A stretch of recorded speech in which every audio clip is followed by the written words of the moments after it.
Chaque semaine, nous interviewons un ancien salarié pour discuter de l'expérience du salariat, de l'entrepreneuriat et de son mindset, de la création de revenus automatiques et de ses obstacles, et de la quête de la liberté financière. Aujourd'hui, nous accueillons Guillaume, un homme au parcours audacieux qui, à 37 ans, jongle entre le rôle de père, salarié, auteur et entrepreneur. Guillaume et sa femme, Audrey, sont tous les deux mes élèves. Ils utilisent leurs compétences pour générer des revenus automatiques dans le but d'atteindre la liberté financière. Chaque mois, à eux deux, ils gagnent plusieurs milliers d'euros hors du salariat. Audrey a monétisé un blog passion et Guillaume a créé un livre sur Amazon. Tous les deux ont également de nombreux investissements qui travaillent et leur apportent une rente régulière. L'objectif ambitieux de Guillaume est de construire un patrimoine net de 2 millions d'euros. Un chiffre qui peut sembler intimidant, mais à travers la persévérance, l'éducation constante et une stratégie d'investissement solide, il est en bonne voie pour l'atteindre. Cependant, le parcours vers la liberté financière n'est pas sans défi. Guillaume nous partagera comment il gère les fluctuations de son portefeuille d'investissement, notamment la montée en flèche et la chute brutale de ses investissements en crypto-monnaie. Il nous donnera également un aperçu de sa vie en tant que salarié en congé parental et comment il organise son temps pour gérer toutes ses responsabilités.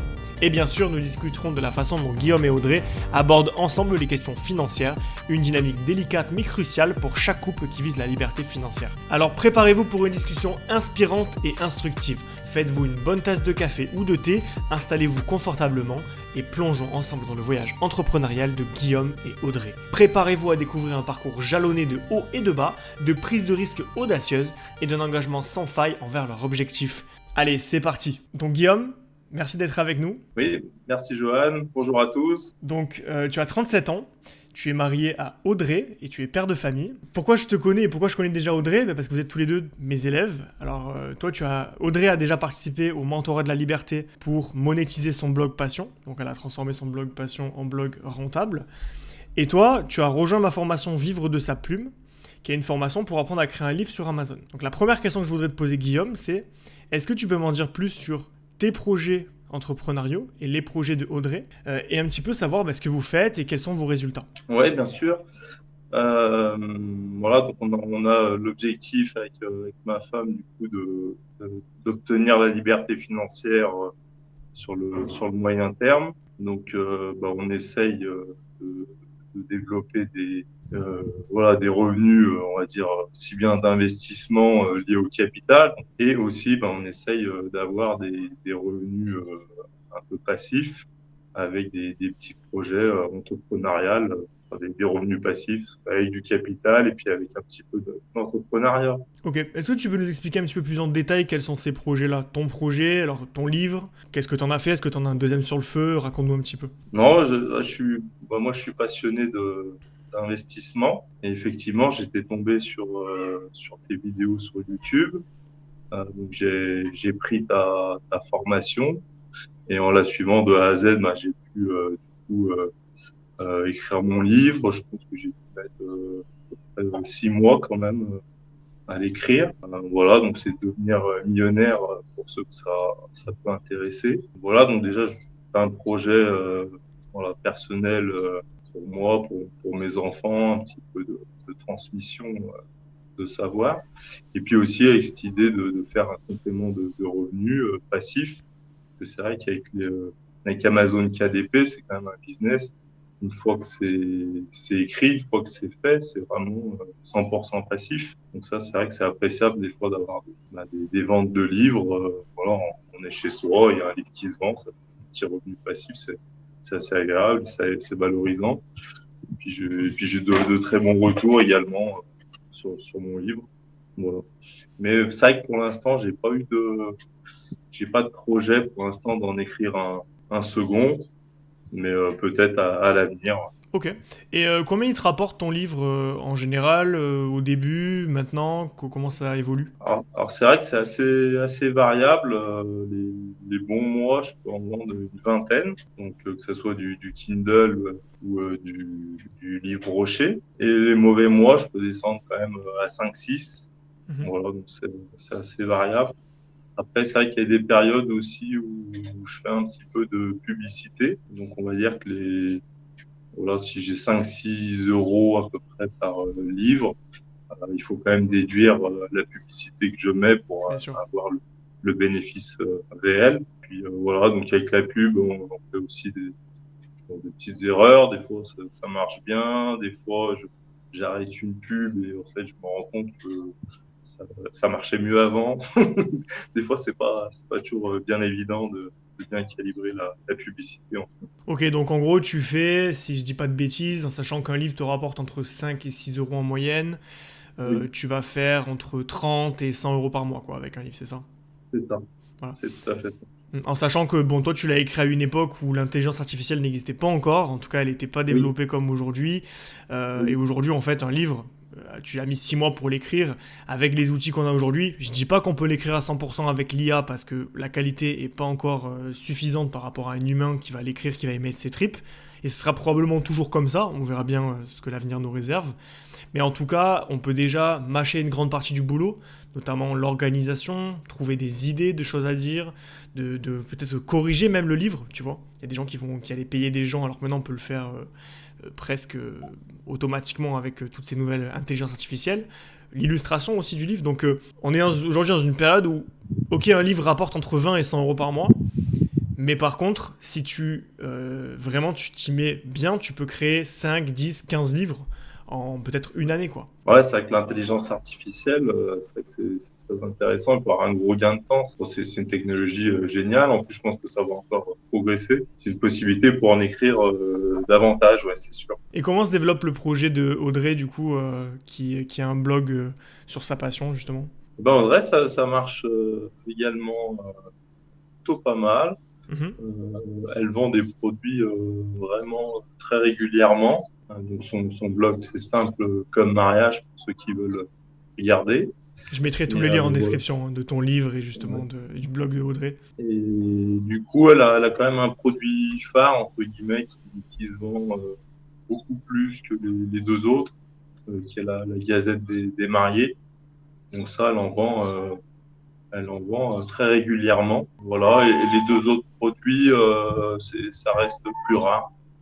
Mais globalement, c'est vrai elle a un bon trafic, elle a du monde sur son blog, ouais. Ok, donc à vous deux, en fait, vous faites plusieurs centaines d'euros par mois de revenus automatiques, c'est ça? Oui, Audrey, ouais, je pense qu'elle fait entre 100 et 200 par mois. Après, pareil, il y a des petits frais, Mhm.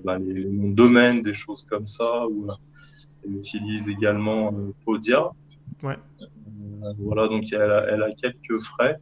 Mais oui, c'est sûr qu'elle est positive à la fin de l'année. Alors, je ne connais pas exactement les chiffres, mais c'est sûr, oui, qu'elle doit faire une centaine d'euros, je pense, au moins par mois en revenu passif. Ouais.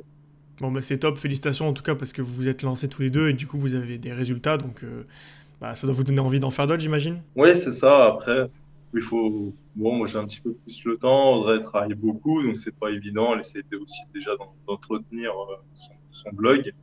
Voilà, pourquoi pas essayer de progresser dans ce domaine. Faut trouver aussi le temps pour elle. Bien sûr. Surtout que vous êtes encore tous les deux salariés, si je dis pas de bêtises. Alors elle est salariée et moi, donc j'ai été salarié pendant 9 ans et ça fait 6 ans que je suis en congé parental. D'accord. Donc je suis toujours salarié entre guillemets, mais ça fait 6 ans que je profite de ce congé parental pour me former vraiment à fond, beaucoup sur l'investissement et puis donc les revenus supplémentaires, essayer de faire des projets. Oui, parce que tu es fonctionnaire, c'est ça? Voilà, c'est ça. Ok, oui. Oui, C'est parce ça. que je me souviens que tu peux avoir un long congé parental quand tu es fonctionnaire, c'est ça? Oui, c'est ça. Ouais. Bah, après, voilà, il y a le congé parental et puis il y a la dispo de droits. Mhm. C'est vrai que ça fait une sécurité euh, pour se lancer dans le projet. Ouais. Et bah, justement, la question qui vient juste après, c'est... alors, de mémoire, il me semble que Audrey m'avait dit qu'elle aimait bien le salariat en réalité, que ça la dérangeait pas de faire ça. Oui. Toi, peut-être un peu moins. Oui, beaucoup moins. Ouais, beaucoup moins. Mais Beaucoup pourquoi moins. vous faites tout ça en fait? Enfin, quel est l'objectif, le modèle de vie idéal que vous recherchez? Oui, c'est vraiment d'avoir une liberté. Moi, entre guillemets, même depuis tout jeune, j'ai jamais été attiré par le salariat. J'ai fait des études de comptabilité, voilà, que ce soit en expertise comptable ou dans les entreprises, même les stages. dans mes études m'ont pas plu. Après, je suis rentré dans la fonction publique, dans les finances publiques.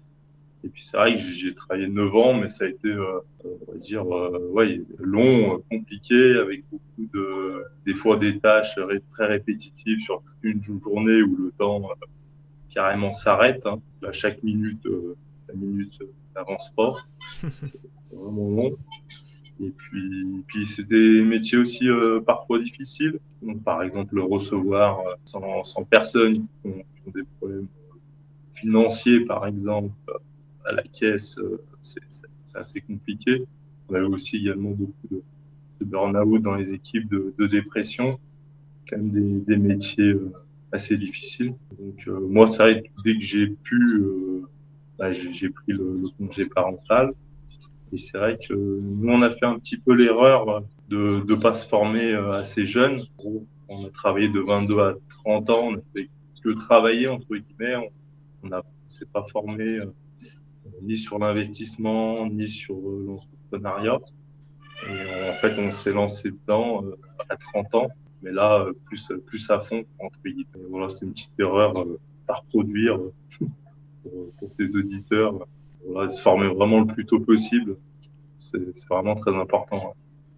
Yes. Et du coup, donc à l'arrivée, le but c'est d'avoir plus de liberté, notamment pour toi, et pouvoir continuer à subvenir aux besoins de la famille, si je comprends bien. Ouais, c'est ça. Bon, on a des objectifs assez chiffrés. Donc, notre objectif, c'est de payer notre résidence principale. Donc, ça, c'est fait.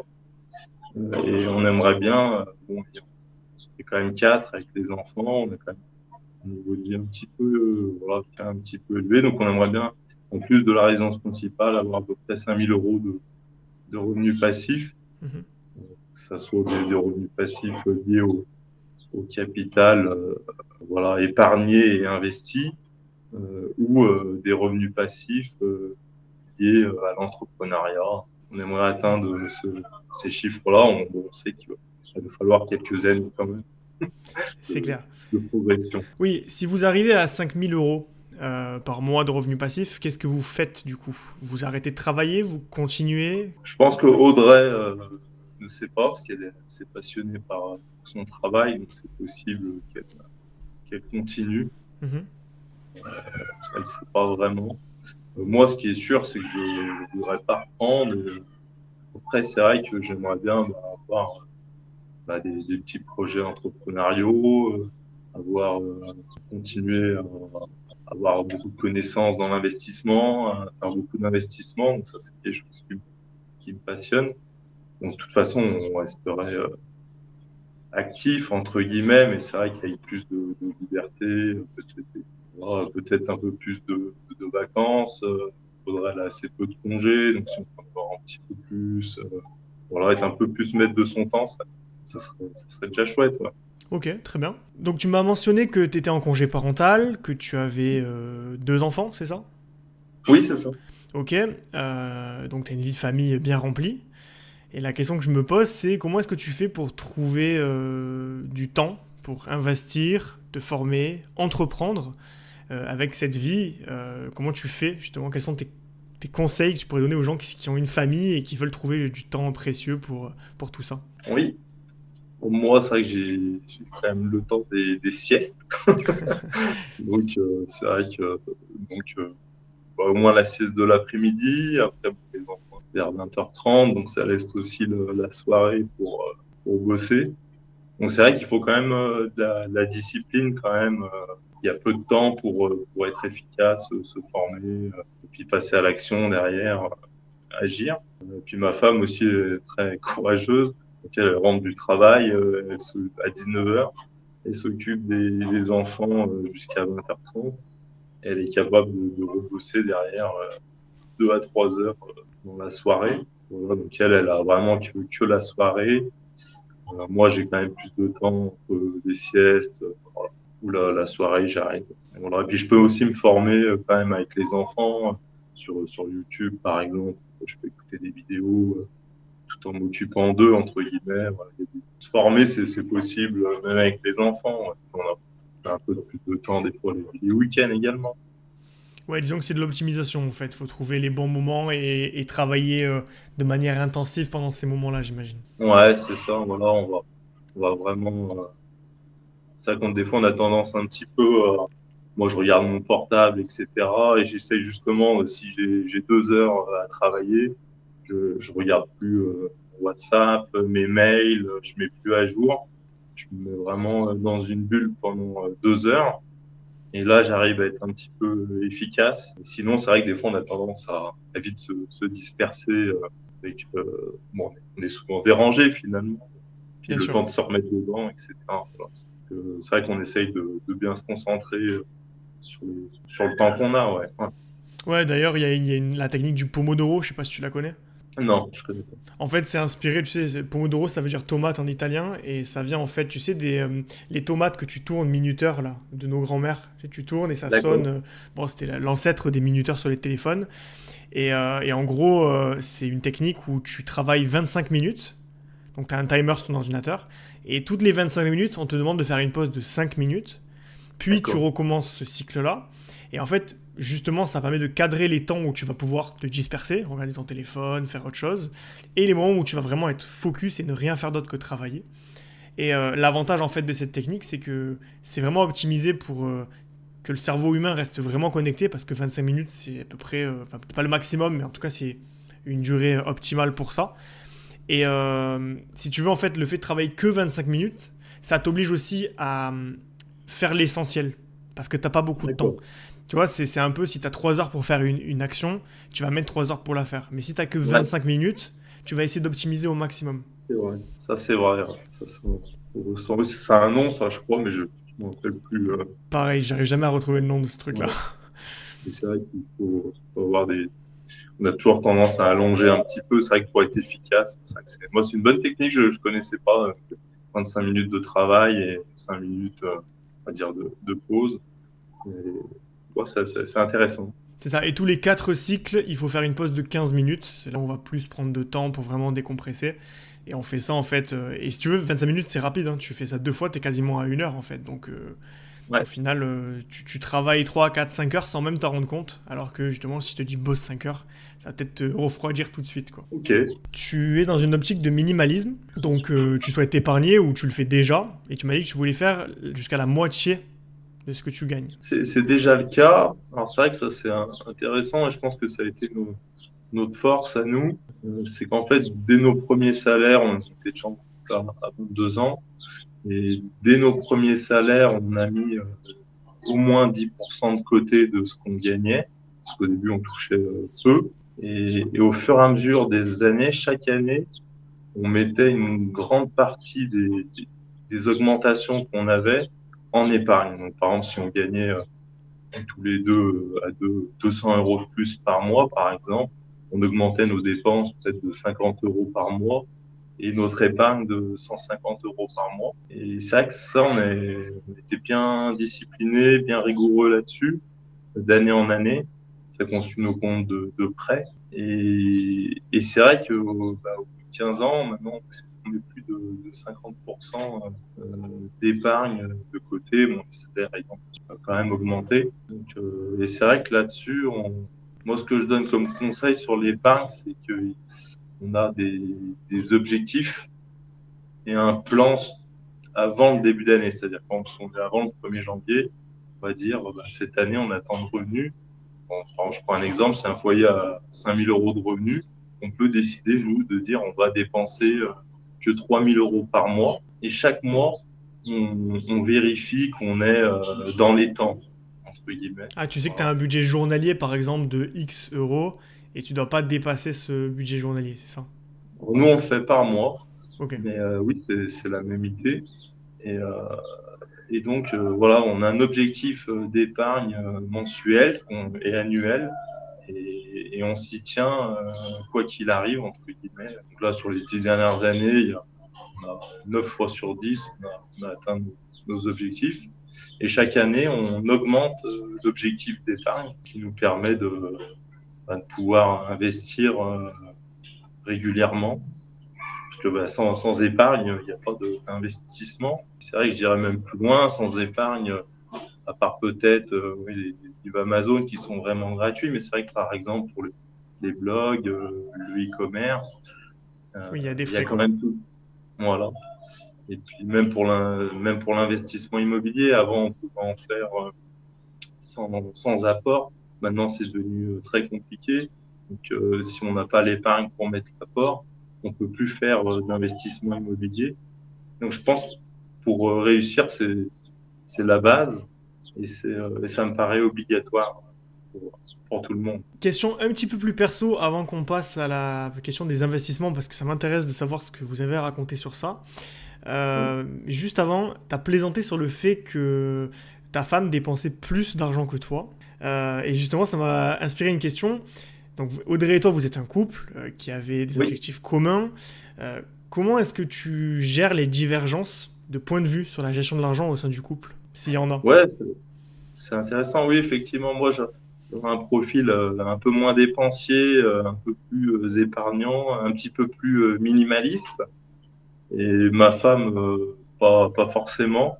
Donc c'est vrai qu'on essaye de trouver des compromis. Donc bon, c'est de la discussion, c'est de la communication. Bon, déjà, on fixe ses objectifs ensemble. Il y en a un qui tire un petit peu d'un côté et l'autre de l'autre. Voilà, et puis on se met d'accord comme ça.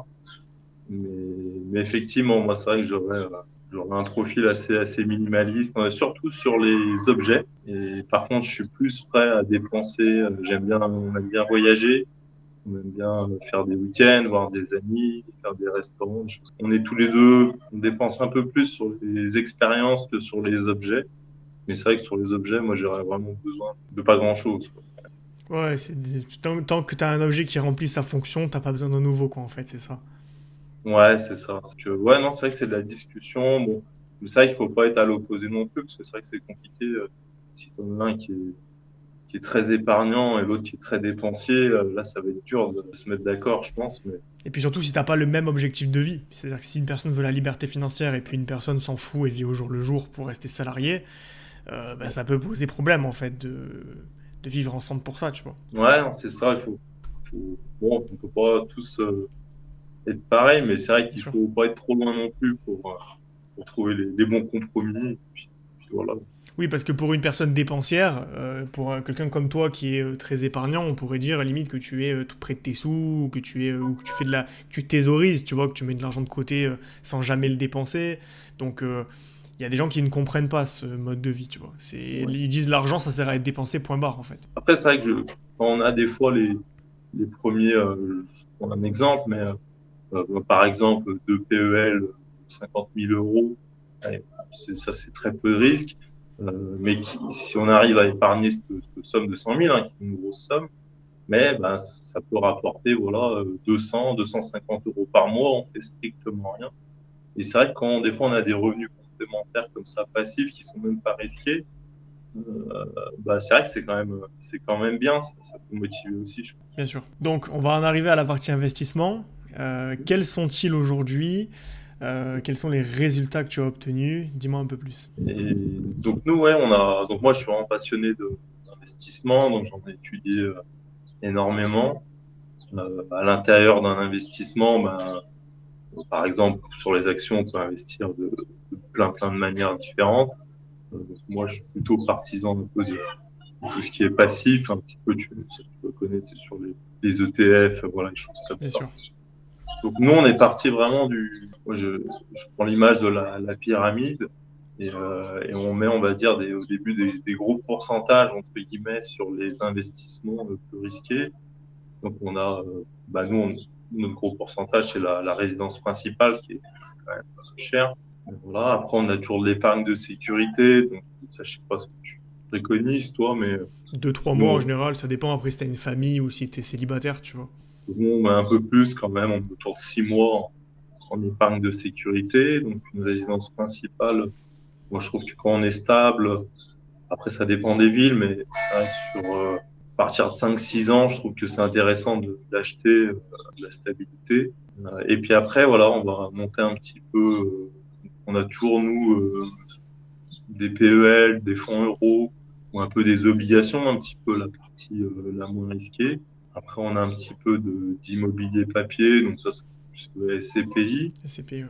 Voilà, donc on va en avoir en assurance vie ou aussi à crédit également, parce que ça se finance, donc des SCPI étrangères, pour ceux qui connaissent, pour la fiscalité. Après, au-dessus, ben, on a des ETF actions, donc dans un PEA pour la fiscalité. Et là, on va diversifier beaucoup les, les lieux déjà, donc, avec un peu de TF américain, un peu européen, un peu pays émergents, un petit peu de foncière cotée aussi, de l'immobilier là-dessus. Et des fois, on diversifie également avec des ETF sur des petites entreprises. Ça, c'est la Ok. partie action. Vous êtes Et partout, là. après, la partie risquée, on a aussi bien des crypto-monnaies que du private equity. Voilà, un petit peu, donc des startups, des choses comme ça. Voilà, les startups, on s'y est mis qu'il y a 1 an, donc c'est assez nouveau.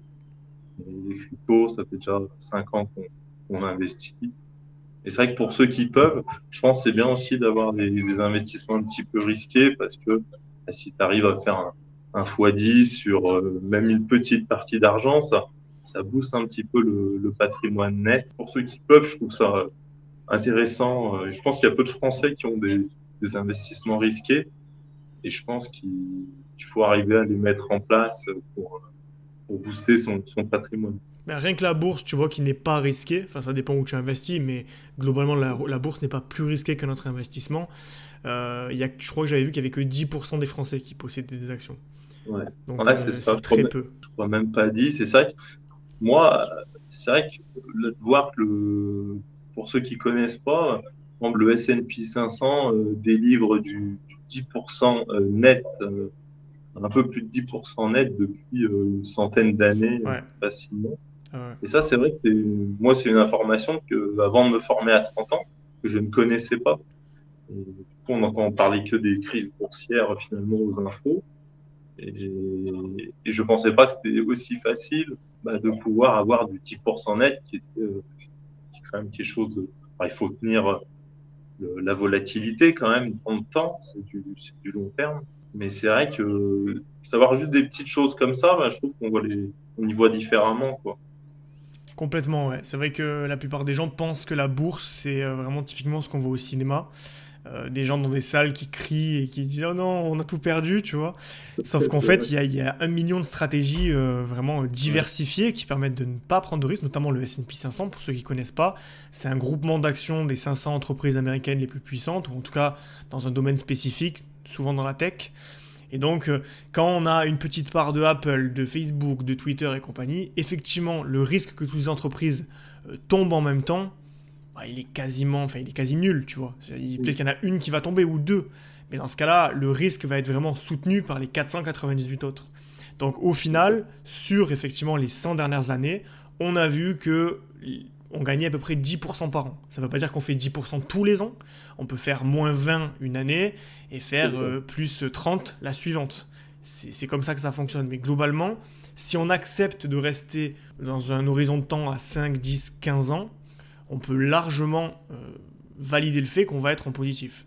Après, on n'est jamais à l'abri d'un signe noir. Il peut y avoir une crise économique majeure qui arrête ce fonctionnement qui marche depuis 100 ans, mais le risque est quand même faible. Ouais, c'est ça. J'avais vu que je crois que sur 20 ans ou 25 ans, en remontant sur les 80 dernières années, quelque chose comme ça, on descendait jamais en dessous d'un rendement de 9,5%. Ah ouais. Voilà. Par contre, c'est vrai que des fois, sur 10 ans, par exemple, si on investit en 2000 avant la crise de 2001 et celle de 2008, si on fait de 2000 à 2010, là, on pouvait sur 10 ans avoir un rendement négatif de 1%, par exemple. Oui, voilà, c'est Mais quasiment rien, quoi. voilà, c'est quasiment rien. Et sur 15 ans, c'est pareil, on est toujours positif. Ouais, c'est ça. Alors, on va parler de risque maintenant, vu qu'on est en train de parler de ça.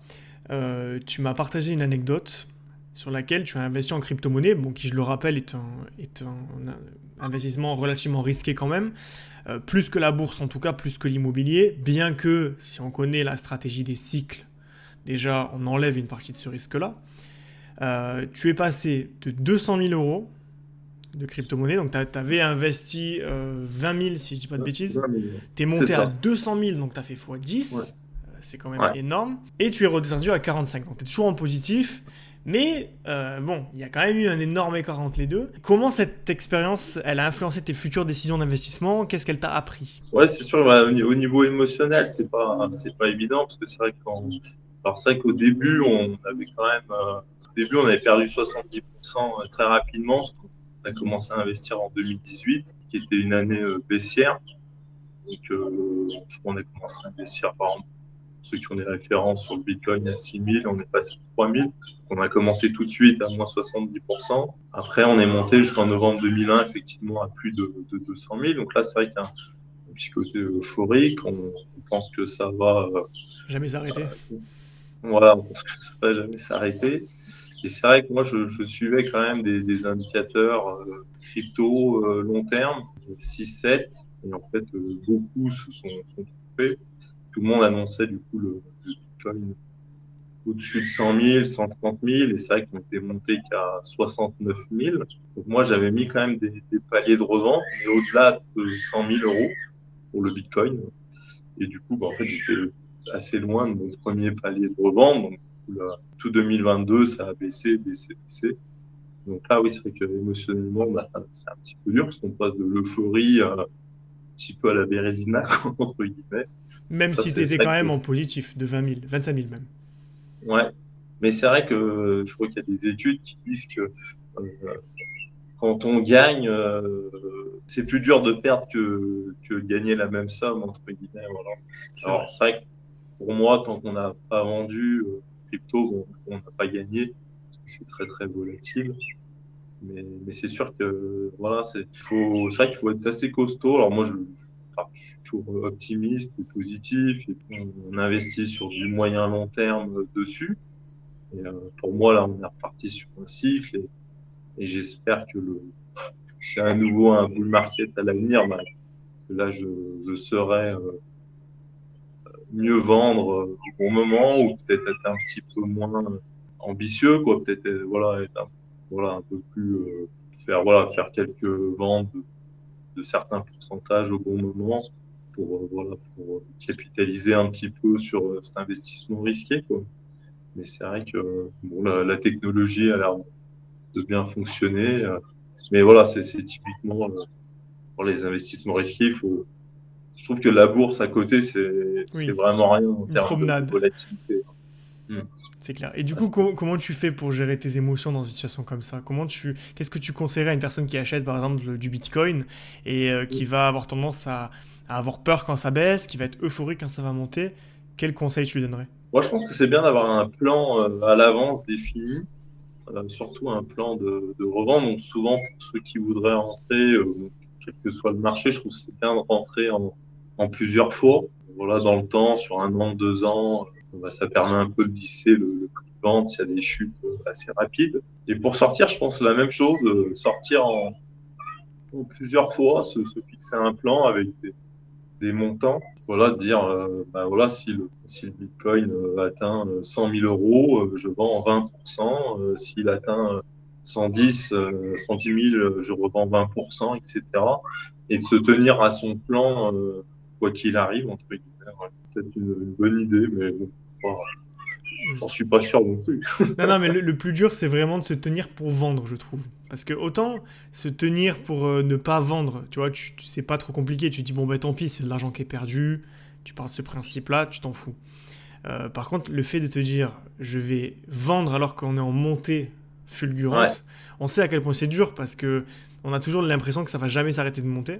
ouais, Sauf qu'en fait, le conseil que je donne en général, c'est plutôt à contre-courant, enfin non, tout le monde dit ça, mais je veux dire, à contre-courant de ce que pensent les gens, c'est vraiment le côté, si tu es euphorique, c'est la preuve que tu dois vendre, et si tu es en panique, complètement déboussolé, c'est le moment où il faut remettre en fait de l'argent. tout à fait. Bah, je suis 100% d'accord avec toi. Et c'est vrai que bah, même en fin 2017 et fin 2021, c'est vrai que des fois, quand on entend un peu parler de Bitcoin aux infos, quand ils commencent à en faire la promotion, quand le coiffeur t'en parle, quand le taxi t'en parle, C'est là qu'il faut s'inquiéter.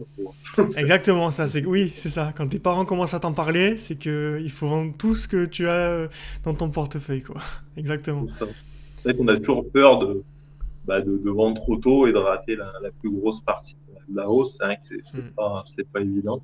Mais c'est pour ça que même à la fin, je conseille de jamais tout vendre et peut-être de vendre 20, 40, 60, 80, mais peut-être de garder 10, 20, de se dire, ben, ceux-là, ben, j'accepte qu'ils redescendent. Voilà, c'est peut-être bien de rester toujours un peu dans le marché aussi. Tout à fait. Effectivement, les paliers, c'est une bonne idée pour lisser le risque. De toute façon, c'est toujours un bon moyen de lisser le risque avec soit de la diversification, soit des paliers. Ne jamais tout faire sur un coup de tête. On ne vend pas 200 000 euros de crypto en un jour comme ça. On essaye de lisser le risque. C'est pareil quand on investit en bourse, on fait du DCA, pour les gens qui ne connaissent pas. C'est le fait d'investir petit à petit chaque mois. Si tu investis 200 000 euros en bourse demain et que tu tapes une crise économique le lendemain matin, bon, bah, t'es sûr que t'as perdu, enfin, tu perds une grande partie de ton argent à court ou moyen terme, alors que si tu mets chaque mois 2000 euros, bon, bah, le risque va être lissé. Il y a des moments où tu vas investir, le prix sera trop haut, des fois il sera plus bas, et au final, ça fait une moyenne, ce qui fait que bah, tu as plus de chances de faire un bénéfice sur le long terme. Ouais, c'est ça. Alors, tu m'as aussi parlé d'un objectif très ambitieux, de 2 millions d'euros de patrimoine net. Donc ça, je trouve ça assez impressionnant comme chiffre. Comment tu en es arrivé à ce chiffre et quelles sont les étapes que tu pour y parvenir? Ouais, c'est ça. C'est-à-dire que bah, il y a les revenus passifs avec le capital et avec l'entrepreneuriat. On va dire que si on n'arrive pas à développer des revenus passifs avec l'entrepreneuriat plus important, ben, au niveau du capital, bon, déjà, notre résidence principale, bon, ben, elle est déjà 400 000, hein, donc dedans. Et après, moi, je me base souvent sur les 4% pour les revenus passifs, donc là, 4% net. Mais en fait, pour avoir 5 000 euros par mois, ben, c'est 1,5 million fois 4%, ça fait les 5 000 euros par mois. En gros, tous les 300 000 euros, fois 4%, donc ça fait 12 000 par an et ça fait 1 000 euros par mois. Donc c'est vrai que c'est quand même finalement, c'est quand même très dur d'avoir 1 000 euros par mois avec du capital. Après, je pense qu'il y a l'immobilier qui est un petit peu à part aussi. Il y en a qui le font avec l'investissement pur, avec du cash flow sur des immeubles de rapport, de la colocation, Oui, et puis t'es Airbnb. Donc, conservateur aussi avec 4%. Tu dis 4% du patrimoine, c'est vraiment oui, pour être sûr de ne pas le perdre en fait. c'est ça. Là, c'est 4% où on ne consomme pas du tout le capital. Après, C'est c'est ça. vrai qu'il y en a qui acceptent de le consommer. Par exemple, nous, on a des enfants, donc c'est vrai qu'on aimerait ne pas le consommer pour pouvoir le transmettre. Mais c'est vrai que oui, voilà, est-ce qu'on veut transmettre son capital? Est-ce qu'on aura des revenus de l'entrepreneuriat passif?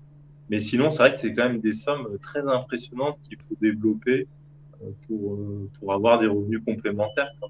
Après, ça peut Vraiment aller vite quoi. développer. Avec une résidence principale qui est financée en partie par la banque, déjà, tu vois, rien que ça, tu peux faire presque Ouais. 25% de ton objectif avec une belle maison, quoi, par exemple. Voilà, c'est ça. Bon, voilà, donc pour l'instant, voilà, donc c'est vrai qu'on a des objectifs assez élevés, mais je dirais que pour l'instant, on les tient. Voilà, donc on espère avoir cette somme d'ici 10 ans. Voilà. Ok, et vous en êtes à combien de pourcents là de votre objectif? Là, on se rapproche des 50%. Ah oui, D'ici d'ici 1 ou 2 ans, on sera au million. Et après, bah, il faudra continuer, même accélérer un petit peu. bon, c'est Faut cool. toujours accélérer. Bah, vous avez mis combien de temps pour atteindre ce million-là? Ça fait quoi? 10 ans que vous faites ça, plus? Bah, en fait, on a eu la chance que même quand on n'était pas formé entre 22 et 30 ans, même quand on n'investissait pas, entre guillemets, on a quand même toujours été épargnant. C'est-à-dire que même de 22 à 30 ans, on a quand même beaucoup épargné, même si on n'investissait pas vraiment, à part des fonds euros, des choses comme ça. Et après, à 30 ans, là, on a vraiment, quand je me suis formé, donc on a vraiment accéléré, on a fait des investissements à crédit, en immobilier, en SCPI. On a épargné ma femme avec des promotions. On a, on a épargné toujours plus avec voilà, bon, avec beaucoup de discipline, hein. C'est vrai que ça demande un petit peu de discipline, mais c'est vrai qu'on est arrivé à avoir des gros résultats. Et après, il y a aussi c'est plus que de l'épargne. Après, il y a vraiment bah, comme je disais tout à l'heure, avec deux PEL, par exemple, 100 000 euros, bah, En fait, on a 200 qui arrivent de plus par mois, qui se réinvestissent, ça fait des intérêts composés. Avec la bourse aussi, ça fait des petits intérêts composés, etc. Et du coup, on est de plus en plus aidé par nos revenus Eh oui. des investissements, en fait. Il n'y a plus que nos revenus du travail, il y a les revenus des investissements, et ça commence un petit peu à payer. C'est plus dur de générer tes premiers euros en fait. Après, quand tu as un certain capital, générer plus d'argent devient plus simple parce que tu as l'argent qui travaille, donc il te rapporte encore plus de revenus. Et ces revenus, tu peux les réinvestir plus vite.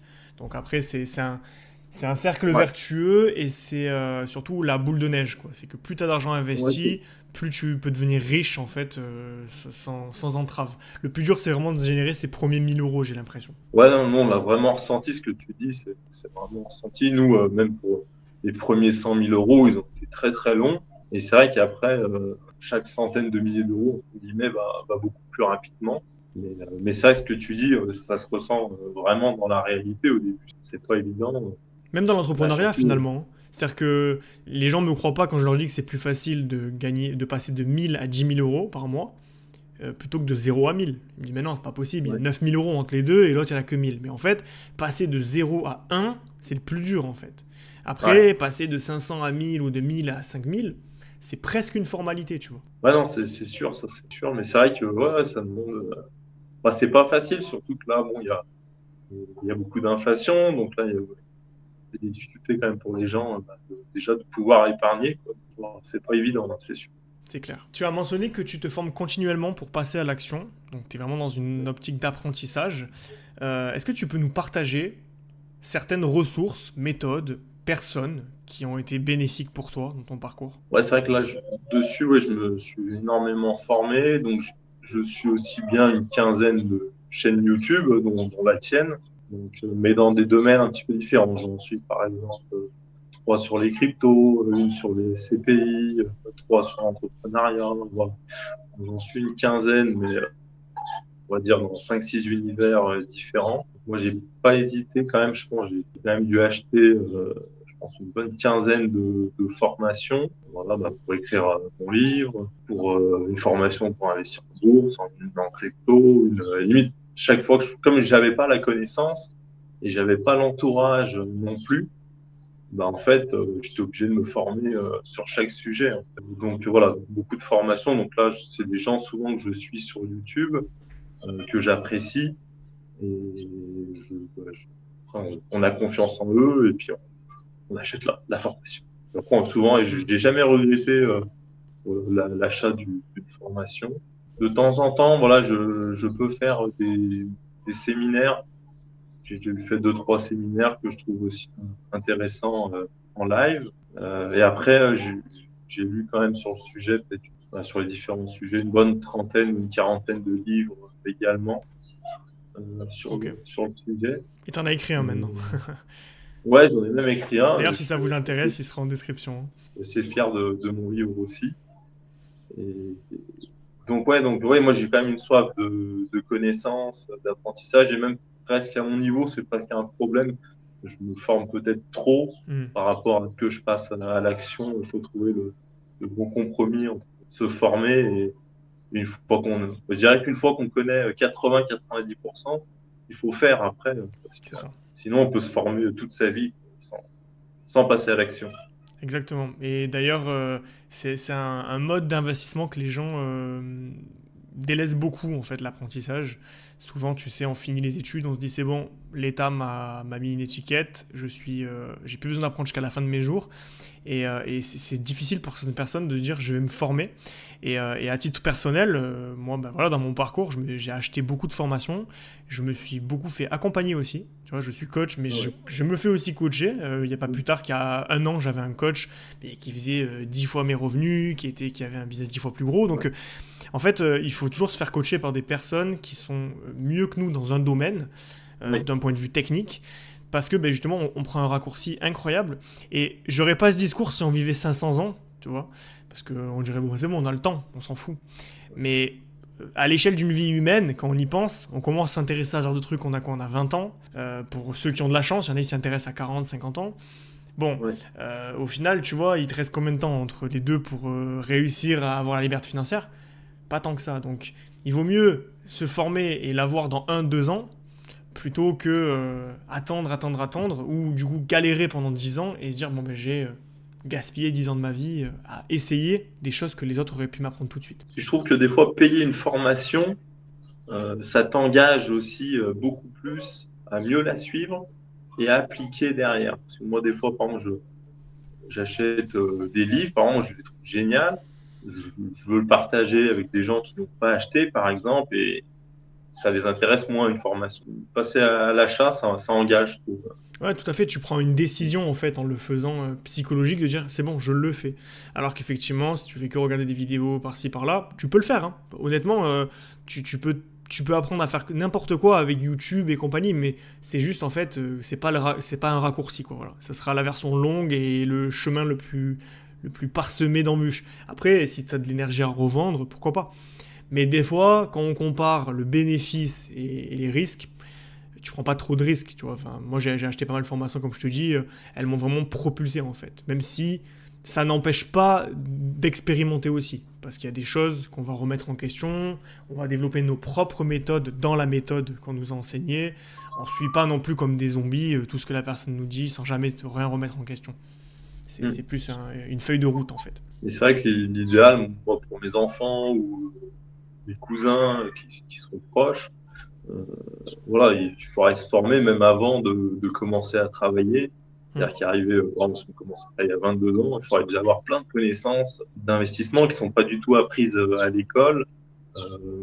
Voilà, avoir lu même sur l'épargne, savoir ce qu'on veut faire sur l'épargne, et surtout aussi sur l'entrepreneuriat tout de suite, parce que c'est vrai que quand on est jeune, on n'a pas d'enfants, on a plus de temps, et on peut réaliser encore plus de choses, je pense. Dernière question que je voulais te poser, tu vois, elle est un petit peu originale, mais qu'est-ce que le fait d'avoir travaillé en tant que fonctionnaire aux impôts t'a appris sur la gestion de l'argent et l'investissement? Ouais, c'est une très bonne question. Alors c'est vrai que sur certains postes, pas grand-chose, mais sur mon dernier poste, en fait, je pouvais voir on va dire la situation économique de beaucoup de monde, bon, surtout ceux qui étaient en difficulté, parce que j'ai beaucoup de, de délais de paiement pour ceux qui avaient des difficultés à payer leur impôt en une fois. Donc on faisait des délais de paiement en 3 fois, 6 fois pour que les gens puissent quand même payer. Et avec ça, en fait, ils devaient quand même remplir leurs revenus, leurs dépenses. Et ayant vu, bon, là, pour le coup, des milliers de dossiers, et puis ayant vu les personnes, bah, c'est vrai que c'est assez intéressant. On voit, donc là, on voit tout. On voit des gens qui ont, par exemple, des très très hauts revenus et qui n'arrivent pas du tout à épargner, qui n'arrivent pas du tout à gérer, et même qui, une fois qu'ils perdent leur emploi, coulent totalement. Alors, on ne penserait pas forcément à ça. Et après, c'est vrai que bon, ça donne aussi une idée des fois du niveau de vie un peu minimum qu'il faut pour pouvoir s'en sortir. Ça, on est dans une région un petit peu chère. Et c'est vrai que dans notre région, un SMIC n'est pas suffisant pour s'en sortir. Il faut gagner un petit peu plus que le SMIC. Mais c'est vrai que je pense que c'était quand même un atout de voir plein de situations économiques. On voit par exemple des gens. Alors des fois c'est marrant, parce qu'il y a un ancien qui arrive avec des t-shirts troués, etc. En gros, les multimillionnaires, ce monsieur, et puis t'en as, ils arrivent en costard, etc. Et puis ils n'arrivent pas à payer leur taxe d'habitation qui fait 300 euros. C'est vrai que ça peut être très très surprenant des fois de voir. Mais c'était intéressant quand même cette partie-là pour moi, ouais, pour voir la situation économique de ceux qui s'en sortent bien et de ceux qui ont plus de difficultés. Ouais, et je trouve ça super intéressant ce que tu dis parce que j'avais entendu qu'il y avait beaucoup plus de millionnaires que ce qu'on pensait, beaucoup plus près de chez soi, et justement, ça se voit, comme tu dis, ça se voit pas tout le temps. Et je pense que, effectivement, alors sans rentrer dans le débat, parce que le SMIC, on sait voilà, que c'est pas cher, enfin, c'est mal payé, il y a des gens qui galèrent vraiment, et je vais pas faire du bashing de genre c'est que de la volonté, parce que c'est faux. Maintenant, la gestion financière, c'est beaucoup de la discipline. Je veux dire, il y a plein de gens qui disent qu'ils n'ont pas d'argent alors qu'ils fument un paquet de cigarettes par jour et qu'ils gagnent 2000 € par mois. Donc, je pense que c'est aussi des choix qui ne sont pas toujours faciles. Il faut des fois savoir renoncer à des choses, il faut savoir reconditionner son cerveau. parce qu'il y a des gens qui sont totalement... qui ont des shots de dopamine quand ils achètent un objet, tu vois. Moi, demain, j'achète un objet, limite, ça me procure rien, tu vois, parce que je suis sorti de ce mode de consommation. Mais je sais qu'il y a des gens, ça leur fait vraiment vivre des trucs. Donc, effectivement, il y a des salaires qui sont faibles et c'est compliqué de vivre avec, ça on est d'accord. Mais j'ai quand même la conviction qu'à partir d'un certain salaire, on va dire peut-être 1007, 1008, on peut tous trouver un moyen d'économiser 10, 15, 20% de son salaire si on fait attention, si on ne vit pas au-dessus de nos moyens et si on décide même d'aller vivre dans une région de France où c'est un petit peu moins cher. Il y a toujours une solution en fait. Voilà. Vivre dans la région dans laquelle tu vis ou la mienne, parce que moi je suis dans les Bouches-du-Rhône, donc je te laisse imaginer le prix que ça coûte, près d'Aix-en-Provence en plus. Donc vraiment très cher et c'est un choix que je fais. Demain, je pourrais très bien aussi aller vivre à 80-90 km de chez moi et payer 3 fois moins cher ma résidence principale et donc être 3 fois plus riche. Donc après, il faut aussi, je pense, se rappeler qu'on a toujours le choix quand on est dans une situation difficile. Ouais, c'est ça, c'est vrai qu'il y en a qui sont très courageux, il y en a, ils vont faire, ils finissent leur boulot, ils vont travailler le soir, le week-end pour pouvoir épargner. Il y a toujours des solutions quand même si c'est vrai que faut être courageux quand même des fois. Ah oui, bah c'est sûr que de nos jours, surtout, il faut aller chercher l'argent, on va dire, parce que on n'est plus en période de croissance absolue où c'est facile pour tout le monde. Je veux dire, on voit bien que les inégalités se creusent et aujourd'hui, nous, ce qu'on fait, c'est qu'on essaie de tirer notre épingle du jeu dans une société où le salariat rapporte plus grand-chose, sauf peut-être à un certain stade de carrière. Mais bon, j'avais vu, tu sais, le graphique des salaires. Dès que tu dépasses 4000 euros, c'est la chute libre vers le... Il y a très peu de gens qui gagnent plus de 4000 euros en France en tant que salarié. Hein. Vraiment. C'est vrai que des millionnaires en France, c'est 5% des foyers français qui sont millionnaires. Donc il y en a en France, on en a quand même pas mal. Mais dans le monde, c'est 1%. Ouais, bon ben voilà, c'est le mot de la fin, 1%. Mais bon, en tout cas, avant même de chercher à être millionnaire, déjà, si on peut remplacer son salaire à hauteur de 1500, 2000 euros par mois, ce qui est un objectif qui est totalement faisable avant même d'être millionnaire, parce qu'il faut vraiment faire le distinguo entre la liberté financière et l'abondance financière. Je pense que c'est déjà un bel objectif. Ah bah ouais, déjà, c'est un bel objectif et c'est pas évident. Exact, c'est ça. Bon, ben merci Guillaume en tout cas pour ton témoignage qui est très intéressant. On a parlé investissement, ça c'est cool. Je sais qu'il y a beaucoup de gens qui sont intéressés par les investissements sur la chaîne, par la liberté financière aussi. En tout cas, je souhaite plein de réussite dans tes projets et que vous atteigniez les 2 millions d'euros le plus rapidement possible. Oui, merci beaucoup. Merci à tous. Merci Johan. Je t'en prie. Et puis je rappelle que du coup je vais mettre les projets quand même pour ceux qui sont intéressés de Guillaume et de Audrey dans les commentaires, pour que vous puissiez, dans la description, pour que vous puissiez justement aller voir un petit peu ce qu'ils font, peut-être vous en inspirer. Alors évidemment sur d'autres thématiques, parce que je pense que celle de Guillaume est assez coriace, difficile à percer, mais il y a encore plein de thématiques justement sur Amazon où on peut vraiment faire de l'argent en vendant des livres.